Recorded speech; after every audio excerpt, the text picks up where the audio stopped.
देखो कपूरथले दे विच गल होई 48 घंटे दे विच असीं हल करके बंदा फड़ के अंदर देता है। जिहड़ी हरमंदर साहब च गल होई है उहदे च SGPC इन्वॉल्व है। SGPC ने कहा कि असीं कमेटी बनानी है, असीं धार्मिक भावनावां किसी तरह भी अपना साडा अपना भी अकीदा है हरमंदर साहब दे विच। SGPC उत्ते इलैक्टेड बॉडी है, उन्होंने कहा कि जी असी अपनी आप जांच करानी है, पहले उन्होंने जांच चल रही है। जिमें वो सानू अगे कह असी अगे बढ़ावांगे गल, लेकिन साडी भी जिम्मेवारी है जी असी उस पर भजांगे नहीं। वो भी असी अपने वालों भी उहदे उत्ते केंद्र सरकार दे नाल मिल के कर रहे हैं। लेकिन SGPC तो असी किसी तरह भी हरमंदर साहब के मसले दे विच बाहर नहीं जाना चाहते। सिखां दी जमात है, सिखां दा मेन धार्मिक स्थान है। इस करके सरकार नूं बहुत सोच समझ के और अपनी अकीदा सिक्खी दे विच रख के इस दे फैसले लेने पे।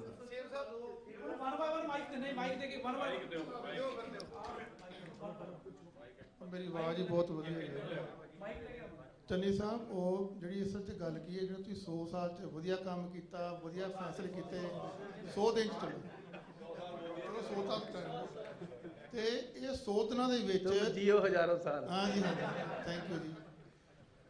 गल यह कि भी हर वार थोड़े काम नूं लैके, क्योंकि थोड़ा तुसीं नाल नाल नोटिफिकेशन दिखा रहे हो की हो रहा है, लेकिन दूजे पासे इलैक्शन मोड सिर ते खड़ी है, क्योंकि किसी टाइम भी जिहड़ा कोड ऑफ कंडक्ट लग सकता है।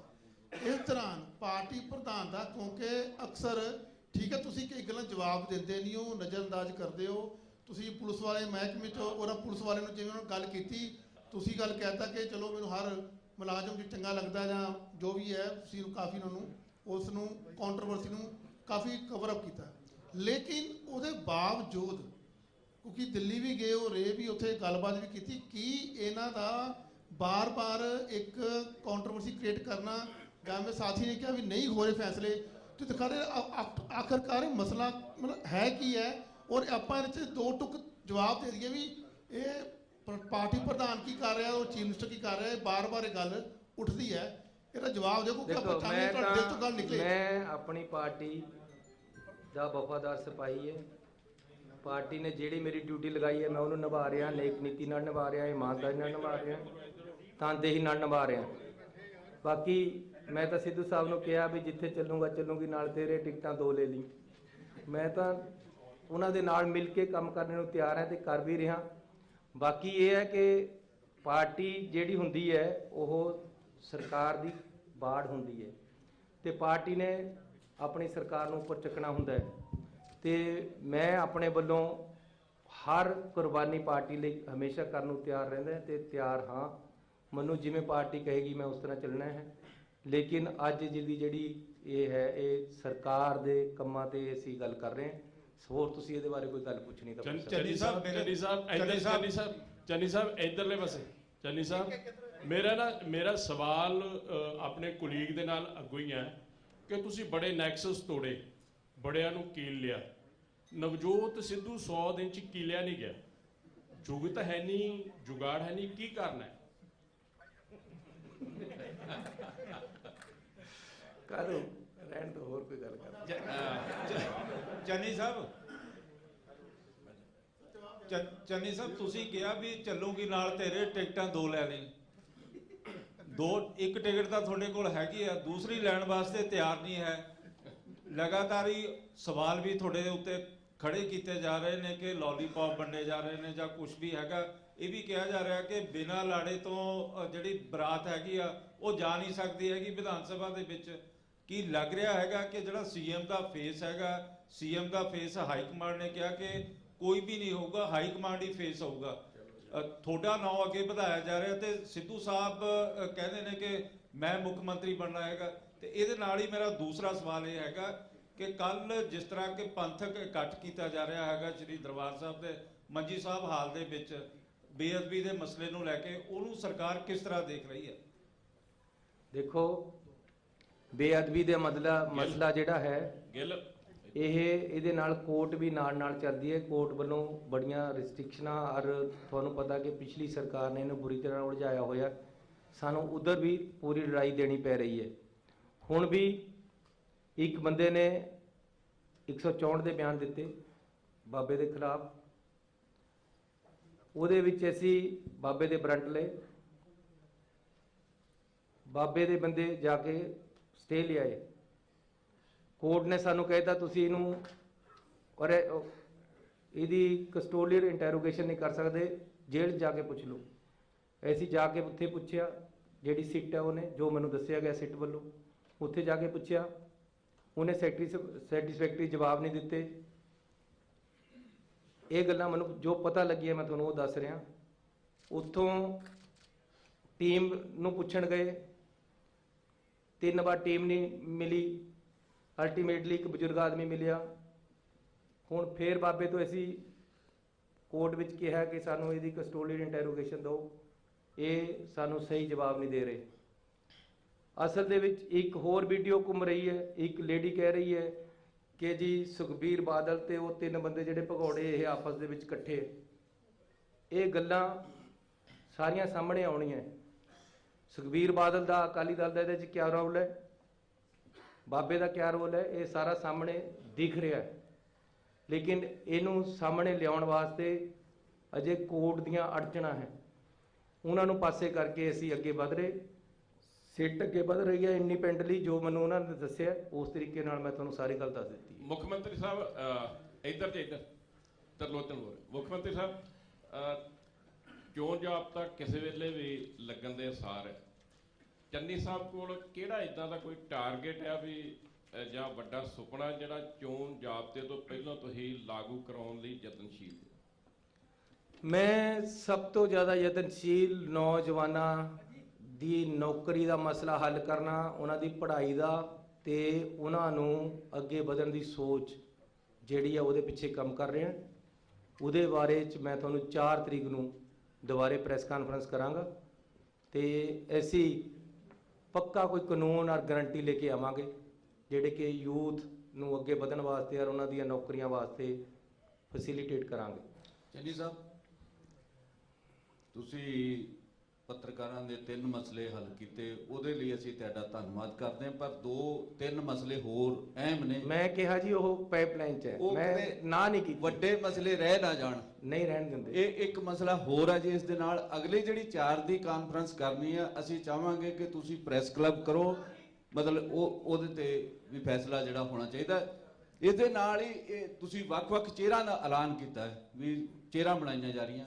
ਇੱਕ ਮਤਲਬ ਬਹੁਤ ਵੱਡਾ ਪੰਜਾਬ ਦਾ ਸ਼ਹੀਦ ਹੋਇਆ, ਸ਼ਹੀਦ ਊਧਮ ਸਿੰਘ, ਉਹਦੀ ਚੇਅਰ ਦਾ ਰੌਲਾ ਪੈਂਦਾ ਰਿਹਾ ਪਿਛਲੀ ਇਸ ਤੁਹਾਡੀ ਸਰਕਾਰ 'ਚ ਵੀ ਪੈਂਦਾ ਰਿਹਾ। ਪੰਜਾਬੀ ਯੂਨੀਵਰਸਿਟੀ ਦੇ ਵਿੱਚ ਚੇਅਰ ਬਣਨੀ ਸੀ, ਉਹ ਚੇਅਰ ਅਜੇ ਤੱਕ ਨਹੀਂ ਬਣੀ, ਉਹਦਾ ਕੀ ਕਾਰਨ ਹੈ?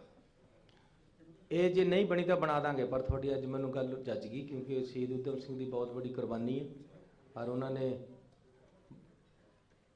ਕਿਤਾਬ ਦੇ ਵਿੱਚ ਰਿਵਾਲਵਰ ਰੱਖ ਕੇ ਲੈ ਜਾ ਕੇ ਕਿੱਡੀ ਸੋਚ ਔਰ ਜਿਹੜਾ ਅੰਮ੍ਰਿਤਸਰ ਦਾ ਬਦਲਾ ਉਹਨਾਂ ਨੇ ਉੱਥੇ ਜਾ ਕੇ ਲਿਆ, ਇਹ ਜ਼ਰੂਰ ਬਣਨੀ ਚਾਹੀਦੀ ਹੈ ਔਰ ਅਸੀਂ ਬਣਾ ਦਾਂਗੇ। ਸੀਐਮ ਸਾਹਿਬ, ਪਹਿਲਾਂ ਵੀ ਨਵਜੋਤ ਸਿੰਘ ਸਿੱਧੂ ਹੋਰਾਂ ਦੇ ਮੁੱਦੇ ਤੇ ਗੱਲ ਹੋਈ, ਆਖਿਰ ਕਮੀ ਕਿੱਥੇ ਹੈ ਕਿ ਨਵਜੋਤ ਸਿੰਘ ਸਿੱਧੂ ਸ਼ਾਇਦ ਵਿਰੋਧੀ ਧਿਰਾਂ ਨਾਲੋਂ ਜ਼ਿਆਦਾ ਸਵਾਲ ਚੁੱਕਦੇ ਆਪਦੀ ਸਰਕਾਰ ਦੀ ਕਾਰਗੁਜ਼ਾਰੀ ਤੇ, ਮਸਲਿਆਂ ਤੇ ਗੱਲ ਕਰ ਲਓ, ਜ਼ਿਆਦਾ ਕਾਰਗੁਜ਼ਾਰੀ ਤੇ ਲੋਕਾਂ ਦੇ ਮਸਲਿਆਂ ਤੇ ਗੱਲ ਕਰ ਲਓ। ਮਜੀਠੀਆ ਦੇ ਮਸਲੇ ਤੇ ਆਪਾਂ ਦੇਖ ਲਈਏ, ਉਹ ਕਹਿੰਦੇ ਨੇ ਕਿ ਪਰਚਾ ਦੇਣਾ ਕਹਿੰਦੇ ਕੁਝ ਨਹੀਂ ਹੁੰਦਾ, ਕਿ ਇੰਸਪੈਕਟਰ ਵੀ ਕਿਸੇ ਪਰਚੇ 'ਚ ਬੰਦੇ ਨੂੰ ਅੰਦਰ ਕਰ ਦਿੰਦਾ, ਉਹ ਆਂਦੇ ਮੇਰੇ ਕੋਲੇ ਪਾਵਰ ਹੋਵੇ ਤਾਂ ਮੈਂ ਇਹ ਕਰ ਦਿਆਂ। ਆਖਿਰ ਕਮੀ ਕਿੱਥੇ ਹੈ ਕਿ 3 ਮਹੀਨਿਆਂ ਦੇ ਵਿੱਚ ਸ਼ੁਰੂ ਤੋਂ ਲੈ ਕੇ ਅੱਜ ਤੱਕ ਦੇਖ ਲਈਏ ਆਪਸ ਦੇ ਵਿੱਚ ਕੋਆਰਡੀਨੇਸ਼ਨ ਕਿਉਂ ਨਹੀਂ ਹੋ ਪਾ ਰਿਹਾ? ਮੈਂ ਇੱਕ ਗੱਲ ਕਰਨਾ ਚਾਹੁੰਦਾ ਹਾਂ ਕਿ ਕਿਸੇ ਕ੍ਰਿਮੀਨਲ ਨੂੰ ਫੜਨ ਦਾ ਤਰੀਕਾ ਕੀ ਹੈ।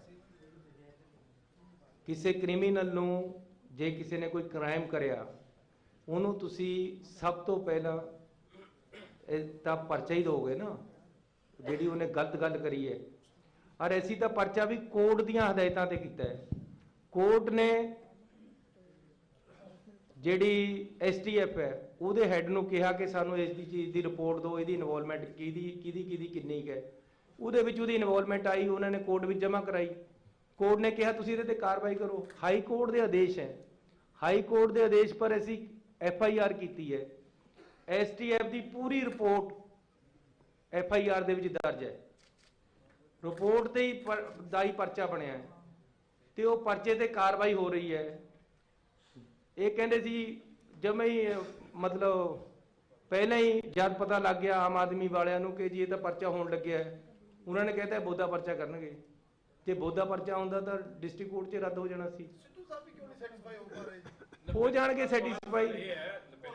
मैं ਤੁਹਾਨੂੰ ਦੱਸਦਾ, ਇੱਕ ਸ਼ੇਰ ਹੈ ਕਿ आते आते आएगा दिल को करार, जाते जाते बेकरारी जाएगी। फिक्र ना करो, घर सारे मसले हल कर देने। सीएम साहब मैं कहता देता, आते आते आएगा दिल को करार, जाते जाते बेकरारी जाएगी। हम भी आपकी राहों में खड़े हैं। ਸਰਕਾਰ ਲਈ ਫਾਇਦੇਮੰਦ ਹੈ, ਇਮੇਜ ਲਈ ਕਿ ਐਪਰੀਸ਼ੀਏਟ ਕਰੇਗਾ ਤੁਹਾਡੇ ਜਿਹੜਾ ਅੱਗੋਂ ਚੋਣਾਂ ਦੇ ਵਿੱਚ ਉਹਦਾ ਕੀ ਅਸਰ ਹੋਏਗਾ, ਜਿਵੇਂ ਉਹ ਕ੍ਰਿਟੀਸਾਈਜ਼ ਕਰਦੇ ਨੇ ਓਪਨਲੀ ਸਟੇਜਸ ਤੇ ਆ ਕੇ। ਮੇਰੀ ਗੱਲ ਸੁਣੋ, ਮੈਂ ਹਮੇਸ਼ਾ ਕ੍ਰਿਟਿਸਿਜ਼ਮ ਨੂੰ ਵੈਲਕਮ ਕਰਦਾ ਹਾਂ, ਚਾਹੇ ਉਹ ਕੋਈ ਵੀ ਕਰ ਰਿਹਾ ਹੋਵੇ। ਮੇਰਾ ਭਰਾ ਵੀ ਜੇ ਮੈਨੂੰ ਕਹੇ ਤੂੰ ਇੱਥੇ ਗਲਤ ਹੈ ਤਾਂ ਮੈਂ ਆਪਣੇ ਆਪ ਨੂੰ ਠੀਕ ਕਰ ਲੈਂਦਾ। ਹੋਰ ਦੱਸੋ ਜੀ ਕੋਈ ਗੱਲ? सीएम साहब ਹੋ ਗਿਆ ਸਰ? चलिए जी, हम भी आपकी राहों में खड़े हैं जनाब। I have two ਨਹੀਂ, questions. ਇਹਦਾ ਅਸਲੀ ਸ਼ੇਰ ਕੀ ਹੈ ਜਿਹੜਾ ਤੁਹਾਡੇ ਵਾਸਤੇ ਉਹ ਬਣਦਾ? ਤੁਸੀਂ ਮੈਨੂੰ ਇਹ ਕਹਿ ਸਕਦੇ ਹੋ ਕਿ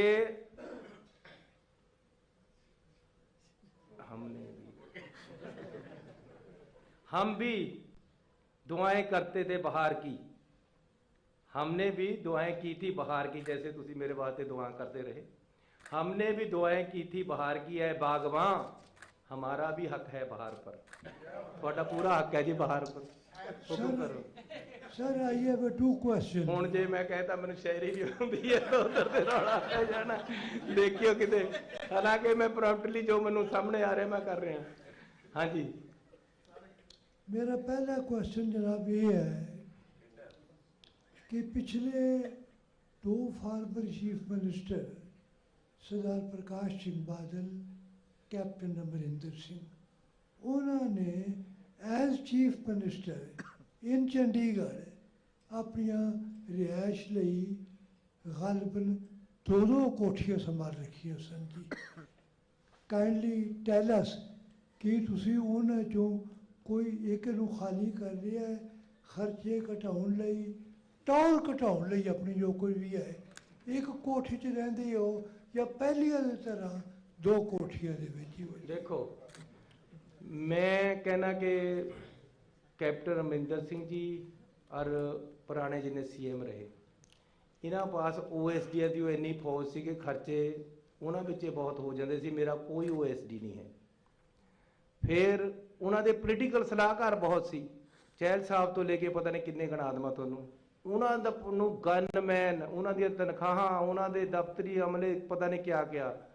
फौज OSD दी सी, फौज सलाहकारां दी सी, मेरा कोई सलाहकार नहीं। एक मिनट पूरी गल सुन लो, मेरा कोई भी सलाहकार नहीं। तुसीं देख लो कागज़ां दे विच, तुसीं पत्रकार हो।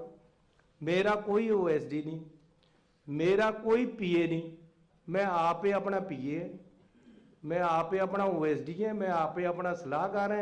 बाकी थोड़े वर्गे भरा सलाह दे देंगे है। तो मैं अपनी कोठी बदली नहीं, मैं उस रहना जी 46 नंबर मेरे को पहला सी, मैं वही है। मैं CM वाली कोठी भी नहीं गया। होर हुक्म करो। सर हाँ जी, हुण उन्होंने पूछ लेने दो। हाँ जी, सर दूसरा एक मिनट। क्वेश्चन, हाँ जी, दूसरा पूछ लो। दूसरा क्वेश्चन है सर, पिछले कई सालों में पंजाब की पॉलिटिक्स विच, सियासत विच बेगम मरूसा आलम नां दी पाकिस्तानी महिला जिहड़ी कैप्टन अमरिंदर सिंह दी दीवाना जी लिया करो तुसीं। सर मेरा पॉइंट ये है कि वो हुण चले गए ने जी, पंजाब छड्ड गए ने। देखो दीवाना जी 80 ਨੂੰ ਤੁਸੀਂ ਪਾਰ ਕਰ ਗਏ, 80 ਨੂੰ ਤੁਸੀਂ ਪਾਰ ਕਰ ਗਏ, 80 ਨੂੰ ਕੈਪਟਨ ਸਾਹਿਬ ਪਾਰ ਕਰ ਗਏ। ਮੈਂ ਤੁਹਾਡੇ ਦੋਨਾਂ ਦੀ ਗੱਲ 'ਚ ਨਹੀਂ ਬੋਲਣਾ। सीएम साहब ਇੱਕ ਲੋਕ ਹਿੱਤ ਦਾ ਮਸਲਾ ਹੈ ਜੀ। ਜਿਹੜੇ सीएम साहब ਮੇਰਾ ਸਵਾਲ ਹੈ ਜੀ, ਉਹ ਆਮ ਲੋਕਾਂ ਨਾਲ ਜੁੜਿਆ ਹੋਇਆ ਹੈ। ਜਿਹੜੇ ਕਿ ਆਮ ਆਦਮੀ ਪਾਰਟੀ ਵਾਲੇ, ਜਿਹੜੇ ਤੁਸੀਂ 3 ਰੁਪਏ ਘੱਟ ਬਿਜਲੀ ਦਾ ਜਿਹੜਾ ਯੂਨਿਟ ਘੱਟ ਕਰਿਆ ਹੈ, ਉਹਨਾਂ ਦਾ ਇਹਦੇ ਵਿੱਚ ਇੱਕ ਉਹਨਾਂ ਨੇ ਨੈਗੇਟਿਵ ਪੁਆਇੰਟ ਜਿਹੜਾ ਹੈਗਾ ਪਿਛਲੇ ਦਿਨੀ ਇੱਕ ਇੰਟਰਵਿਊ ਦੇ ਵੀ ਦਿੱਤਾ ਹੈ ਕਿ ਜਿਹੜੇ ਲੋਕਾਂ ਨੂੰ ਬਿੱਲ ਦਿੱਤੇ ਜਾ ਰਹੇ ਹੈ ਉਹ 2 ਮਹੀਨੇ ਦਿੱਤੇ ਜਾ ਰਹੇ, ਤੇ ਜਿਹੜੇ ਇੰਡਸਟਰੀਲਿਸਟ ਹੈ ਉਹਨਾਂ ਨੂੰ 1 ਮਹੀਨੇ ਦਾ। ਤਾਂ ਜਿਹੜੇ ਕੰਜ਼ਿਊਮਰ ਹੈ ਜਿੰਨੇ ਉਹ ਯੂਨਿਟ ਮਤਲਬ ਵਰਤੀ ਜਾਂਦੇ ਹੈ ਤੇ ਉਨੇ ਪੈਸੇ ਵਧੀ ਜਾਂਦੇ ਹੈ। ਅਗਰ ਉਹ 1 ਮਹੀਨੇ ਦਾ ਬਿੱਲ ਤੁਸੀਂ ਕਰੋ ਤਾਂ ਜਿਹੜਾ ਹੈਗਾ ਲੋਕਾਂ ਨੂੰ ਉਹਦਾ ਵਿੱਤੀ ਫਾਇਦਾ ਹੋਏਗਾ। ਇੱਦਾਂ ਹੈ ਕਿ ਇਹ ਮੈਂ ਰੀਤ ਨਹੀਂ ਸ਼ੁਰੂ ਕੀਤੀ, ਇਹ ਪਿਛਲੇ 10-15 ਸਾਲਾਂ ਤੋਂ 2 ਮਹੀਨੇ ਦਾ ਹੀ ਬਿੱਲ ਆ ਰਿਹਾ। ਉਹਦੇ ਨਾਲ ਕੀ ਹੈ ਕਿ 2 ਜਣਿਆਂ ਨੂੰ 2 ਵਾਰ ਨਹੀਂ ਜਾਣਾ ਪੈਂਦਾ, ਖਰਚਾ ਸਰਕਾਰ ਦਾ ਘਟਦਾ ਹੈ। ਇਸ ਕਰਕੇ ਐਸੀ ਕੋਈ ਨਵੀਂ ਰੀਤ ਨੂੰ ਸ਼ੁਰੂ ਕਰੀ, ਜਿਸ ਤਰ੍ਹਾਂ ਦੇ 2 ਮਹੀਨੇ ਦੇ ਪਹਿਲਾਂ ਦੇ ਬਿੱਲ ਆ ਰਹੇ ਉਸ ਤਰ੍ਹਾਂ ਹੀ ਆ ਰਹੇ, ਲੇਕਿਨ ਹੁਣ ਜਿਹੜੇ ਬਿੱਲ ਆ ਰਹੇ ਉਹ 3 ਰੁਪਏ ਘੱਟ ਪ੍ਰਤੀ ਯੂਨਿਟ ਘੱਟ ਹੋ ਕੇ ਆ ਰਹੇ, ਤੇ ਲੋਕਾਂ ਨੂੰ ਇਹਦੀ ਬੜੀ ਭਾਰੀ ਰਾਹਤ ਮਿਲੀ ਹੈ। ਜਿਹੜੇ ਆਮ ਆਦਮੀ ਵਾਲਿਆਂ ਨੇ ਫਾਰਮ ਭਰੇ ਸੀ ਗਰੰਟੀ ਕਾਰਡ ਉਹ ਘਰੇ ਪਏ ਐਕਸਪਾਇਰ ਹੋ ਗਏ, ਇਸ ਕਰਕੇ ਵੀ ਥੋੜਾ ਜਿਹਾ ਉਹਨਾਂ ਨੂੰ ਲੱਗਦਾ ਵੀ ਕੰਮ ਸੀਐਮ ਸਾਹਿਬ ਸੀਐਮ ਸਾਹਿਬ ਸਰਕਾਰ ਨੇ 2% ਆਫਰ ਦਾ ਬਿਜਲੀ ਦਾ ਲਿਆ ਜਾ ਰਿਹਾ ਹੈ। ਮੇਰੇ ਕੋਲ ਬਿੱਲ ਹੈਗਾ, ਦਿਖਾ ਦਿੰਦਾ। ਇਹ ਕੋਈ ਅੱਜ ਦਾ ਨਹੀਂ ਲਿਆ ਜਾ ਰਿਹਾ, ਕੋਈ ਗੱਲ ਨਹੀਂ। ਮਰੰਡੇ ਮੈਂ ਵੀ ਮਰੰਡੇ ਦਾ ਹੀ ਹਾਂ, ਤੁਸੀਂ ਵੀ ਮਰੰਡੇ ਦੇ ਹੀ ਹੈ, ਆਪਾਂ ਇਕੱਠੇ ਹੀ ਰਹਿੰਦੇ ਹਾਂ ਉੱਥੇ। ਇਸ ਕਰਕੇ ਇਹ ਕੋਈ ਨਵੀਂ ਨਹੀਂ ਲੱਗਿਆ ਹੈ, ਇਹ ਬਲਕਿ 10% ਸੀ, ਇਹ ਘਟਿਆ ਹੈ। ਸੋ ਮੇਰਾ ਖਿਆਲ ਹੈ ਹੁਣ ਸਾਰਿਆਂ ਦਾ ਬਹੁਤ ਬਹੁਤ ਧੰਨਵਾਦ। सीएम साहब सीएम साहब सीएम साहब पिछले दिनों ना काफी घटनाएं हो रही हैं। अगर लुधियाना ब्लास्ट की बात करें या पटियाला में भी, सीख फॉर जस्टिस और प्रो खालिस्तानी ऑर्गेनाइजेशन बहुत इन्वॉल्व हो रही है पंजाब में। उसको लॉ एंड ऑर्डर मेंटेन करने के लिए पंजाब सरकार क्या कुछ कर रही है? और मेरी बात सुनो, सीएम साहब मेरा भी इसके साथ ही है कि the way investigation has already been carried out in bomb blast in Ludhiana, all the links are from Pakistan. What we are doing, what strategy we are adopting for the upcoming elections? देखो, कहते सरहद पे चुनाव तनाव है क्या, जरा पता तो करो चुनाव है क्या। ये राहतदारी का शहर है। ਜਦੋਂ ਚੋਣਾਂ ਆਉਂਦੀਆਂ ਤਾਂ ਇਸ ਤਰ੍ਹਾਂ ਦੇ ਕੁਝ ਲੋਕ ਸਰਗਰਮ ਹੁੰਦੇ ਯਾਰ, ਇਦਾਂ ਦੀਆਂ ਸਰਗਰਮੀਆਂ ਕਰਦੇ। ਪਿਛਲੀ ਚੋਣਾਂ ਦੇ ਵਿੱਚ ਵੀ ਇੱਕ ਪਟਾਕਾ ਚੱਲਿਆ ਸੀ, ਲੇਕਿਨ ਇਹ ਜਿਹੜਾ ਲੁਧਿਆਣੇ ਦੇ ਵਿੱਚ ਬਲਾਸਟ ਹੋਇਆ ਇਹਦਾ ਅਸੀਂ ਬੰਦਾ ਸ਼ਨਾਖਤ ਕਰ ਲਈ ਹੈ, ਜਿਹੜਾ ਉੱਥੇ ਮਰਿਆ ਜਿਹਨੇ ਬਲਾਸਟ ਕੀਤਾ। ਉਹ ਖੰਨੇ ਦੇ ਕੋਲ ਦਾ ਇੱਕ ਪੁਲਿਸ ਕਰਮਚਾਰੀ, ਜਿਹੜੇ ਨੂੰ ਪੁਲਿਸ ਨੇ ਚਿੱਟੇ ਡਰੱਗ ਦੇ ਕੇਸ ਦੇ ਵਿੱਚ ਕੱਢਿਆ ਹੋਇਆ ਹੈ। ਉਹ ਬੰਦੇ ਨੇ ਇਹ ਕੰਮ ਕੀਤਾ ਹੈ ਤੇ ਉਹਦੀ ਸ਼ਨਾਖਤ ਹੋ ਗਈ ਹੈ। ਇਸ ਦੇ ਕੇਸ ਦੇ ਡਰੱਗ ਦੇ ਜਿਹੜੇ ਬੜੇ ਸਰਗਣਾ ਹੈ ਉਹਨਾਂ ਵੱਲੋਂ ਵੀ ਇਹ ਇਸ਼ਾਰਾ ਕਰਦਾ ਹੈ। ਇਸ ਕਰਕੇ ਇਹਦੇ ਪੰਜਾਬ ਵਿੱਚ ਵੀ ਜਿਹੜਾ ਹੈ ਹੋ ਸਕਦੀਆਂ ਬਾਹਰ ਵੀ ਹੋਣ। ਬਾਹਰ ਤੇ ਇਹ ਜਿਹੜੇ ਇੱਧਰ ਭਾਈ ਸਾਹਿਬ ਕਹਿ ਰਹੇ ਇਹ ਕੋਈ ਪਹਿਲੀ ਵਾਰ ਨਹੀਂ ਆ, ਉਹ ਅੱਗੇ ਵੀ ਇਸ ਤਰ੍ਹਾਂ ਹੀ ਬੋਲਦਾ ਰਹਿੰਦਾ ਹੈ। ਇਹਦਾ ਸਾਡੇ ਤੇ ਕੋਈ ਬਹੁਤਾ ਅਸਰ ਨਹੀਂ ਹੈ, ਲੇਕਿਨ ਪੰਜਾਬ ਸਰਕਾਰ ਲਾਅ ਐਂਡ ਆਰਡਰ ਤੇ ਪੂਰਾ ਕੰਟਰੋਲ ਹੈ ਤੇ ਕਿਸੇ ਤਰ੍ਹਾਂ ਦੀ ਵੀ ਕੋਈ ਡਰ ਦੀ ਭਾਵਨਾ ਨਹੀਂ ਹੋਣੀ ਚਾਹੀਦੀ, ਨਾ ਹੀ ਹੈ ਤੇ ਨਾ ਹੀ ਅਸੀਂ ਰਹਿਣ ਦੇਵਾਂਗੇ। ਹਰ ਤਰੀਕੇ ਨਾਲ ਪੰਜਾਬ ਸਰਕਾਰ ਸક્ષਮ ਹੈ ਹਰ ਤਰ੍ਹਾਂ ਦੇ ਖਤਰੇ ਦੇ ਨਾਲ ਜੂਝਣ ਵਾਸਤੇ। ਤੇ ਅਸੀਂ ਸਾਰਿਆਂ ਨੂੰ ਮੈਂ ਬੇਨਤੀ ਕਰਨਾ ਚਾਹੁੰਦਾ ਹਾਂ ਕਿ ਆਪਸੀ ਭਾਈਚਾਰਾ ਸਾਡਾ ਹਮੇਸ਼ਾ ਤੇ ਬਣਿਆ ਹੋਇਆ, ਇਸੇ ਤਰ੍ਹਾਂ ਬਣਿਆ ਰਹਿਣਾ ਰਹੇ ਤੇ ਕੋਈ ਘਬਰਾਉਣ ਦੀ ਲੋੜ ਨਹੀਂ ਹੈ। ਅਜਿਹੇ ਬੰਦੇ ਦੇਸ਼ ਨੂੰ ਹਮੇਸ਼ਾ ਕੋਸ਼ਿਸ਼ ਕਰਦੇ ਰਹਿੰਦੇ ਆ ਡਿਸਟਰਬ ਕਰਨ ਦੀ, ਲੇਕਿਨ ਦੇਸ਼ ਸਾਡਾ ਏਕਤਾ ਅਖੰਡਤਾ ਦੇ ਨਾਲ ਮਜ਼ਬੂਤ ਹੈ ਤੇ ਅਸੀਂ ਮਜ਼ਬੂਤੀ ਦੇ ਨਾਲ ਹੀ ਰਹਾਂਗੇ ਤੇ ਇਸੇ ਤਰ੍ਹਾਂ ਅੱਗੇ ਵਧਦੇ ਰਹਾਂਗੇ। ਬਹੁਤ ਧੰਨਵਾਦ।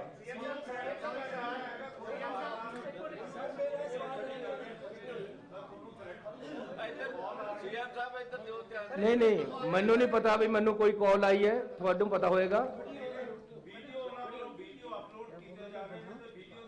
देखो पहली गल तो एक गल सुन लो, जे तुसी कह रहे हैं कि मैनू खतरा है तो मैं थोनू दस देना कि मैनू कोई खतरा नहीं है, ना मैनू किसी की परवाह है गलत आंसर की। जेडे चंगे आंसर है उन्होंने मैं हमेशा परवाह करता। आप हुण बाकी मिल के कर लेने गल्लां। बहुत धन्यवाद।